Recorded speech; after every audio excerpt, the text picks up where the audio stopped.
मुस्कुराती जिंदगानी चाहिए, शब्दों की जागृत कहानी चाहिए, सारी दुनिया अपनी हो जाती है, बस एक माता रानी की मेहरबानी चाहिए, माता रानी की मेहरबानी चाहिए, माता रानी की मेहरबानी चाहिए।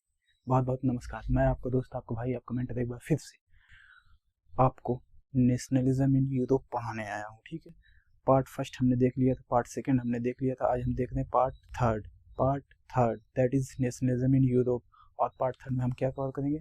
नेपोलिक कोड। क्या कवर करेंगे? Napoleonic code, that is also known as civil code of 1804। ठीक ना, नेपोलियन ने क्या किया था? एक कोड बनाया था, कलेक्शन ऑफ लॉज बनाए थे। क्या बनाए थे? Collection of laws, that is called as Napoleonic code. ठीक ना, उसने कब इंट्रोड्यूस किया था? 1804 में। कब इंट्रोड्यूस किया था? 1804 में। तो उसके हमको क्या देखने? एडवांटेज देखने, उसके डिसएडवांटेज देखने, उसकी क्या खासियत थी, क्या खराबी थी, ये सारी चीज़ें हम क्या करेंगे? कवर। कौन से? पार्ट थर्ड में। कौन से? पार्ट थर्ड में। ठीक ना, तो आपको पढ़ते रहना, मुस्कुराते रहना है, सारी दुनिया को गुलाम बनाते रहना है, सारी दुनिया को गुलाम बनाते रहना है। नेपोलियन हमको यही सिखा के जाता है। ठीक ना, कि जब तक जिएंगे शान से जिएंगे, वरना मिट जाएंगे, वरना मिट जाएंगे। ठीक ना, दहशत पैदा करेंगे, दहशत पैदा करेंगे किसके अंदर? सामने वाले के अंदर। ठीक है, क्वेश्चन नंबर थर्ड कह रहा है what is Napoleonic code and also give its advantage and as well as disadvantage. 2016 में ये क्वेश्चन आ चुका है, 2019 में ये क्वेश्चन आ चुका है। ठीक ना, फर्दर इसको कंटिन्यू सीबीएसई करेगा और ये कंफर्म है। ठीक ना, कब आए? 2025 में नहीं आया है, 2024 में भी नहीं आया है, 2026 में भी ये आपको पेपर में चमचमाते हुए मिले। ठीक ना, तो हम इसका कॉन्सेप्ट क्या कर लेंगे? सीख लेंगे कैसे इसने क्या किया, कैसे मतलब इंट्रोड्यूस किया सारी चीज़ें। ठीक है, और क्या कमियां थी और क्या अच्छाइयाँ थी। ठीक है ना, देखो आप किसी न किसी कहानी में क्या रहेंगे? खराब रहेंगे, कितने अच्छे भी आप क्यों ना हो, कितने अच्छे आप क्यों ना हो, किसी न किसी कहानी में आप बुरे रहेंगे। ठीक ना, तो नेपोलियन की बहुत सारी अच्छाइयाँ थी, बहुत सारी अच्छाइयाँ थी, लेकिन इतिहास उसकी खराबियों को भी चुन के रखा हुआ है, उसकी खराबियों को भी चुनकर रखा हुआ है, ताकि हम क्या रहें? होशियार हो जाएं। ठीक ना, क्योंकि आप कितने भी अच्छे क्यों ना हो, गलतियाँ भगवान से भी हो जाती हैं। ठीक ना जी, आप अपने नज़र में अच्छे होने चाहिए। ठीक है, दुनिया तो भगवान से भी दुखी है ना। तो ऐसे नेपोलियन भी था, काफ़ी अच्छे काम किए, लेकिन कुछ क्या काम रहेंगे उसके खराब। तो हम इसके एडवांटेज भी देखेंगे और डिसएडवांटेज भी देखेंगे ना। तो the collection of laws made and implement by Napoleon are popularly known as Napoleonic code. ऐसे कलेक्शन ऑफ लॉज, नेपोलियन ने कोई एक दो लॉज नहीं दिए थे, लगभग 2000 के आसपास कानून बनाए थे, रूल्स एंड रेगुलेशंस बनाए थे। ठीक है, एक दो नहीं बनाया था उसने, खतरनाक आदमी था। ठीक है, एक दो लोग बनाते हैं, इसने हजारों कानून ही बना डाला। ठीक ना, तो उसको collection of laws made and implement by Napoleon are popularly known as Napoleonic code 1804। ठीक ना, 1804 में इसने क्या किया? इम्प्लीमेंट किया। ठीक है, with the coming of Napoleon idea of nationalism cross the country. जैसे ही नेपोलियन फ्रांस का किंग बना, ठीक है, इसने इसके आते ही क्या किया? आइडिया ऑफ नेशनलिज्म, राष्ट्रवाद का कॉन्सेप्ट क्या हुआ? स्प्रेड कर गया, कंट्री को क्रॉस कर गया। ठीक ना, पूरे यूरोप में फैलने लगा। ठीक है, तो यही इसके एडवांटेज क्या है? Advantage of Napoleonic code, no doubt that Napoleon destroy democracy by crown himself in 1802 but he do best in administrative field. मतलब कोई डाउट नहीं है, एनसीईआरटी कहती कोई डाउट नहीं है, नेपोलियन ने क्या कर लिया था? डेमोक्रेसी को खत्म कर दिया था, डेमोक्रेसी को फ्रांस में खत्म कर दिया था। कैसे?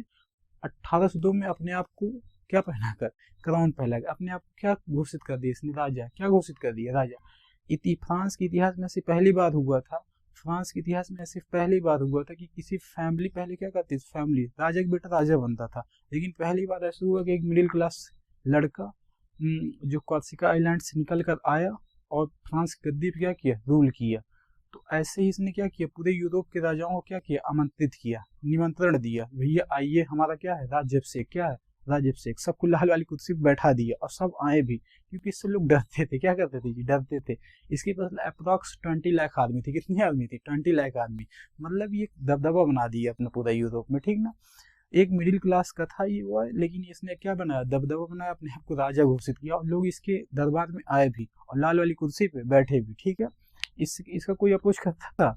कोई नहीं करता था। ठीक ना, बस इसने क्या किया? थोड़ी गलतियां की, तो उससे इसका क्या हो गया? साम्राज्य विघटित हो गया। अदरवाइज ये बहुत खतरनाक व्यक्ति था। ठीक है, तो no doubt that Napoleon destroy democracy, मतलब कोई डाउट ही नहीं, नेपोलियन डेमोक्रेसी खत्म करके अपने आप को क्या घोषित कर दिया? राजा। मतलब मोनार्की, जो फ्रेंच रेवोल्यूशन जो चला था कि मतलब मोनार्की हटा के डेमोक्रेसी लाना है, इसने डेमोक्रेसी को हटा के फिर क्या ला दिया? मोनार्की। रिवर्स कर दिया प्रोसेस को। लेकिन लोग इसको पसंद करते थे, नेपोलियन की जय बोल रहे थे, क्योंकि काम अच्छे कर रहा था। ठीक है, तो कौन कौन से अच्छे काम किए, क्यों इसकी जय बोली जा रही है, पहले देखा जाए। And of privileges.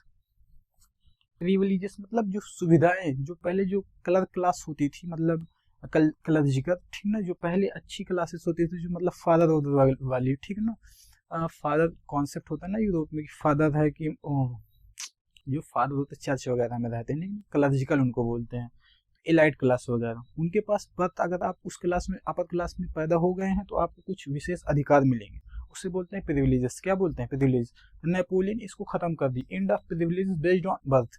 अगर आप अपर क्लास में पैदा हो गए हैं तो आपको कोई बर्थ से राइट वाइट नहीं मिलेगा, ठीक ना भैया, आप काम करिए तभी आपको राइट्स मिलेंगे। इसने पहला ऐसा काम किया, लोग जो कम लोग थे, जो गरीब लोग थे, उनको बहुत अच्छा लगा, ठीक ना। नेपोलियन की जय बोली, क्या बोली? नेपोलियन की जय हो।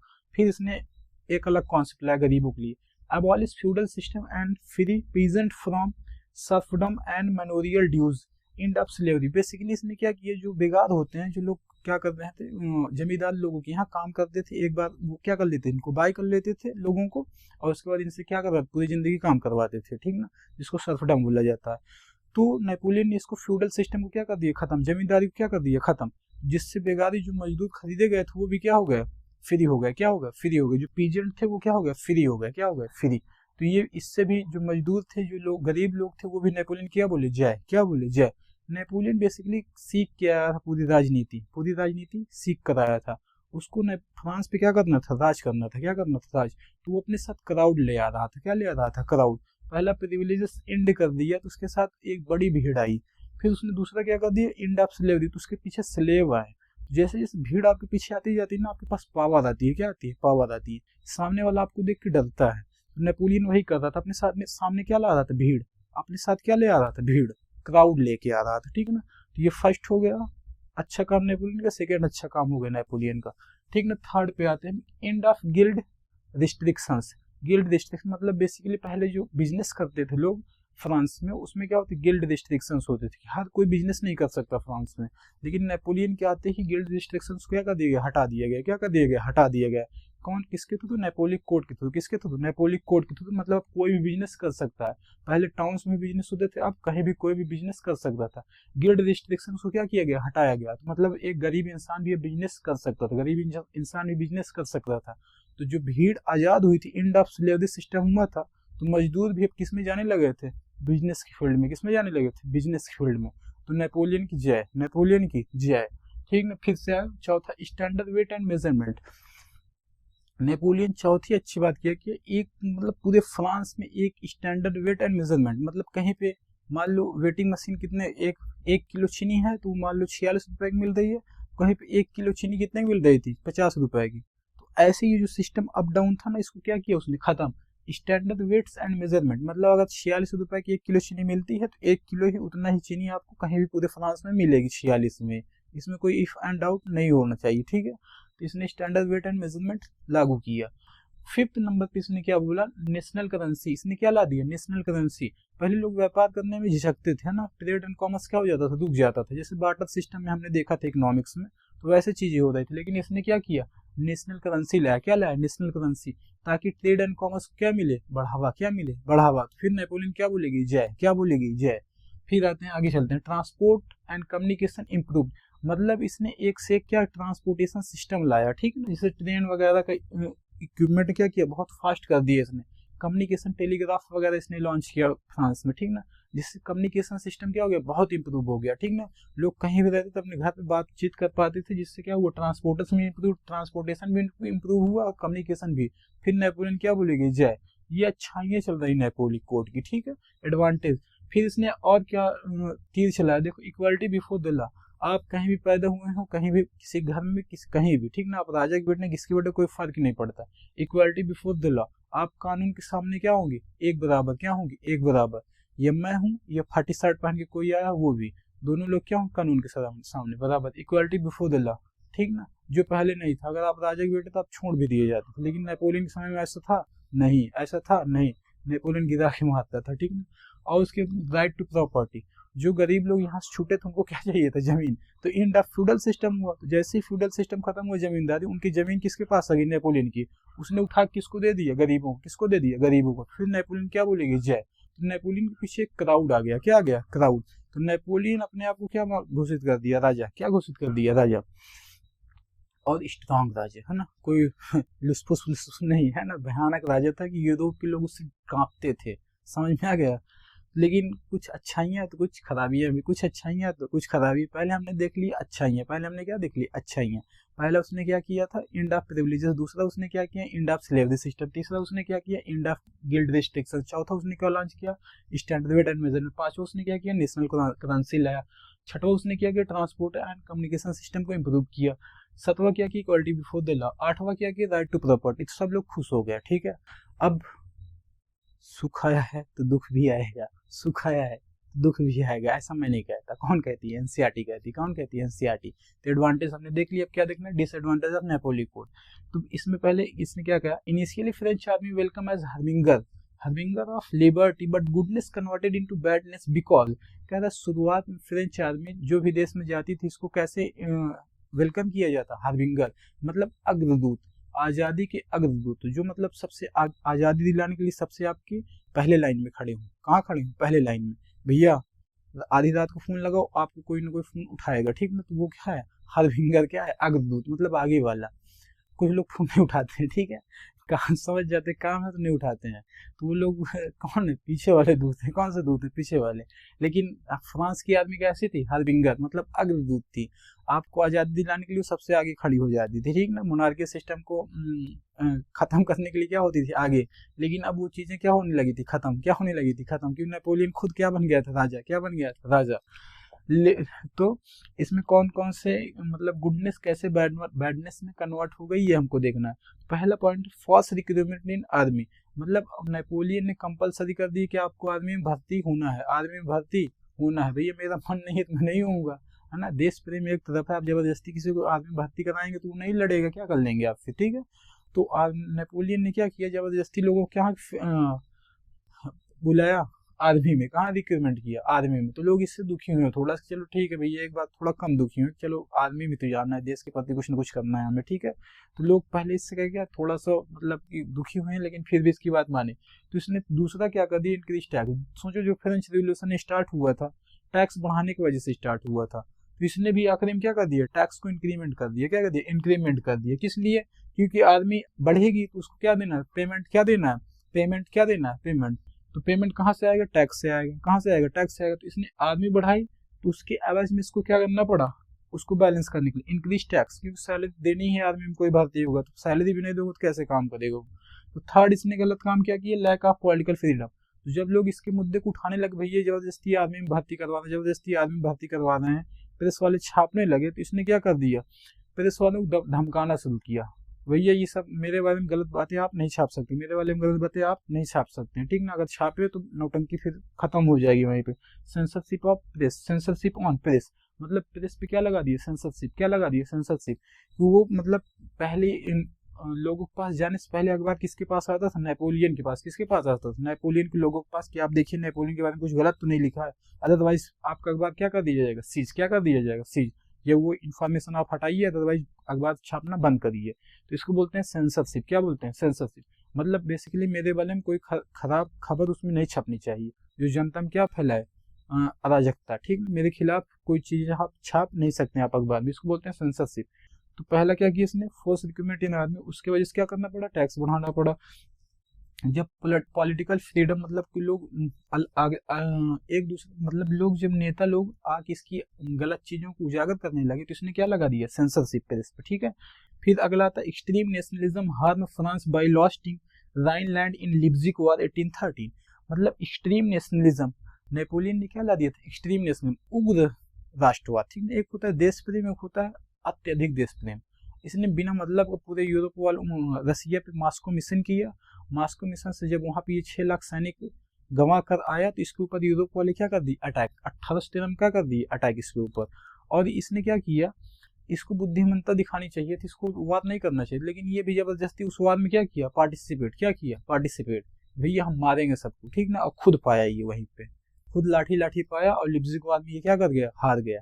मास्को मिशन के बाद लिप्जिग वार हुआ था। लिप्जिग वार में नेपोलियन क्या कर गया था, हार गया था, क्योंकि ये मास्को मिशन किया था। मास्को मिशन में इसके 6 लाख के आसपास सैनिक क्या कर गए थे, डाइट कर गए थे, ठीक ना। इसके पास 20 लाख आर्मी थी, तो 6 लाख वहीं पे खत्म हो गई।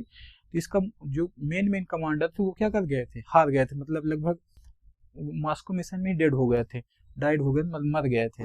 इस वजह से लिप्जिग वार में भी क्या किया, हारा। इसको सोचना समझना चाहिए, लिप्जिग वार में पार्टिसिपेट नहीं करना चाहिए था इसे, लेकिन इसने क्या किया, वही होता कि अभी वो आ गया भैया। नेपोलियन अपनी जिंदगी में 40 वार लड़ा, कितने वार लड़ा, 40 वार, एक भी डिफीट नहीं किया था। नेपोलियन को लगा भैया 1813 में पहला लिप्जिग वार था, इसमें कभी आज तक नहीं हारा, तो आप हारेंगे क्या, लिप्जिग वार में जबरदस्ती पार्टिसिपेट करिए। जब आपकी आर्मी थकी हुई है तो आपको रुकना चाहिए थोड़े दिन, लेकिन जैसे ही मॉस्को मिशन से वापस आया, इसने कहा लिप्जिग वार में पार्टिसिपेट किया, और यूरोप वाले इसको बहुत भयानक मारे, ठीक है। और मारते ही, लेकिन इसका डर खौफ इतना था यूरोप वालों के पास कि इसको मारे नहीं उन्होंने, ठीक ना, इसको किल नहीं किए। इसको कौन सा आइलैंड गिफ्ट कर दिया, सेंट एल्बा आइलैंड इसको गिफ्ट किया। भैया आप नेपोलियन, आप फ्रांस की गद्दी छोड़िए, कहा जाइए एल्बा आइलैंड पे जाइए, आप आराम से रहिए। तो ये एल्बा आइलैंड पे भेज दिया गया इसको, ठीक है। तो सारे इसके मिशन वगैरह, नेपोलियन कोड वगैरह जो थे और ये सारी चीजें क्या कर गई, डिसएडवांटेज वाली खत्म कर दी गई, फिर है ना, ये सारी चीजें क्या कर दी गई, खत्म।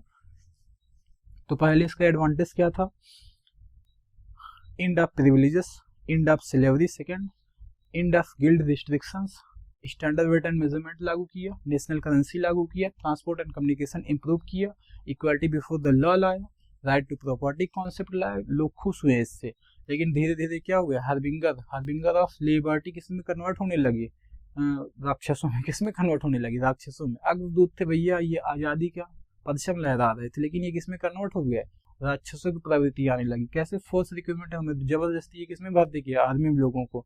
उससे क्या बढ़ा, टैक्स बढ़ा ताकि सैलरी दे, तो लोगों को एक आर्मी में भर्ती कर रहे, एक आप टैक्स बढ़ा रहे तो लोगों को दुख होने लगा। फिर इसने किया कि लगा पॉलिटिकल फ्रीडम से, आप अपने देश में किसी को दबा नहीं सकते भैया, ठीक है। अगर आप दबा रहे हैं तो आप मूर्ख हैं। कभी ना कभी कोई ऐसा बंदा आएगा जो सारी आवाजों क्या कर देगा, उठा देगा, क्या कर देगा, उठा देगा, फिर आप दफन हो जाएंगे। इससे अच्छा पहले इसको उठने दिया करिए, ठीक ना, इसको आराम से उठने दीजिए, कोई दिक्कत नहीं है। आप भी कोई चीजें स्टार्ट करिए तो किसी को दबाइए मत कभी भी, ठीक ना। कभी भी आप, डेमोक्रेसी है इंडिया में, ठीक ना, कभी भी इंसान को आप दबा नहीं सकते, किसी शरीर को गुलाम बना सकते हैं, आप आत्मा को गुलाम नहीं बना सकते हैं आप, ठीक है। तो आप भगवान बनने की कोशिश मत किया करिए कभी भी, नहीं ऐसी चीजें आती हैं। पहले आपके एडवांटेज चल रहा था, डिसएडवांटेज सभी की लाइफ में आता है, ठीक है। तो आप देख लीजिएगा कब आपकी जिंदगी में आ रहा है, आप उसको क्या करिए, सुदृढ़ हो जाइए उतने समय, अदरवाइज आप भी क्या करेंगे, फेल्ड हो जाएंगे। तो इसने क्या किया, लैक ऑफ पॉलिटिकल फ्रीडम से, बोलने वालों को कभी रोकना नहीं चाहिए। चौथा, इसने सेंसरशिप लगाया, कहाँ पे, प्रेस पे, भैया जो मेरे खिलाफ कुछ उल्टा सीधा छापे कुछ, वो खत्म, सेंसरशिप लगा दिया। और पांचवें, इसने एक्सट्रीम नेशनलिज्म लाया, जिससे इसी का Rhineland mineral rich area of France, जो कौन ले लिया था, यूरोप वाले, ब्रिटेन फ्रांस वगैरह, ब्रिटेन जर्मनी वगैरह आपस में बांट लिए थे इसको, ठीक ना, भैया हम इसको यूज करेंगे, ठीक है। यहाँ तक था हमारा नेपोलियन कोड। आई होप आपको समझ में आया होगा नेपोलियन कोड क्या होता है। कलेक्शन ऑफ लॉज होता है जो नेपोलियन ने बनाया था, 1804 में इसको लागू किया था। इसके एडवांटेज हैं, इसके डिसएडवांटेज है, एडवांटेज ज़्यादा है लेकिन फिर भी इसके डिसएडवांटेज हैं, तो हमें उसको इग्नोर नहीं करना है, ठीक है। तो यहाँ तक था ये वीडियो, ठीक है। आप लोग देखिए इसको, लिखिए इसको। थोड़ा लेट हो गया क्योंकि आज दावत थी, तो मैं पढ़ाने से ज़्यादा दावत को प्रेफर कर गया, ठीक है। बट मैं ऐसा ही हूँ, ठीक है। दावत बहुत जाना चाहिए, ठीक ना जी। पढ़ाना क्या है, पढ़ना तो रोज ही है, दावत तो कभी कभी होती है। इस तरह खाना बर्बाद हो जाएगा दावत में नहीं जाएंगे तो, ठीक है। तो अन्य देवी का अपमान नहीं करना चाहिए। नवरात्रि भी चल रही है, ठीक ना। आप सबको नवरात्रि बहुत सारी ढेर शुभकामनाएं, ठीक है। बाकी सब जय माता दी, है ना। मिलते हैं नेक्स्ट वीडियो में, तब तक के लिए नमस्कार, ठीक है, बाय।